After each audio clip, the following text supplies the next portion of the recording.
Hello, welcome back. ഞാനേ വീണ്ടും ഒരു പണിപാളിയ സംഭവമായിട്ടാണ് വന്നിരിക്കുന്നത്.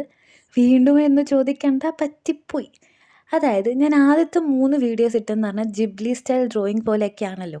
അപ്പം നമുക്ക് അതിൽ നിന്നൊക്കെ മാറ്റിപ്പിടുത്തം വേണമല്ലോ. അങ്ങനെ ഞാൻ തപ്പിക്കൊണ്ടിരുന്നപ്പോഴാണ് പഴയ ഒരു കേക്കിൻ്റെ ബേസ് കിട്ടിയത്.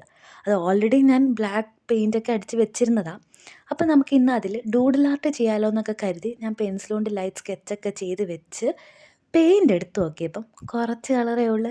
അതിൽ ചിലതൊക്കെ ഉണങ്ങിയതും ചിലതൊക്കെ ഡാർക്ക് കളേഴ്സും. ഈ ഡാർക്ക് കളേഴ്സ് എന്ന് പറയുമ്പം ബ്ലാക്കിനകത്ത് ആകുമ്പോൾ അറിയാലോ, ഒന്നും കാണാൻ പറ്റത്തില്ല. എറിച്ച് നിൽക്കുന്ന കളർ ഉണ്ടെങ്കിൽ അതിൻ്റെ ഭംഗി കിട്ടത്തുള്ളൂ. ആകെ ഇത്തിരി എടുത്ത് വയ്ക്കുന്ന കളർ ഈ ഓറഞ്ചും പച്ചയും മാത്രമാണ്. പക്ഷെ അത് മാത്രം എടുത്താൽ അതിലും കുളവാകും. ആ, എന്തേലും ആകട്ടെ, ഉള്ളത് കൊണ്ട് ഓണം പോലെ എന്ന് കരുതി ഞാൻ അങ്ങ് മുന്നോട്ട് തന്നെ പോയി. പക്ഷെ ഞാൻ ഇത് ഉദ്ദേശത്തിലും അപ്പുറം പണി പാളിയിട്ടുണ്ട്. നിങ്ങൾക്ക് ഇഷ്ടപ്പെടത്തില്ലെന്ന് എനിക്ക് നന്നായിട്ടറിയാം. എങ്കിലും എങ്ങനെയുണ്ടെന്ന് പറയണേ, കമൻറ്റ് ചെയ്യണേ. ഇഷ്ടപ്പെടുവാണെങ്കിൽ ലൈക്കും ചെയ്തോ. Okay, bye.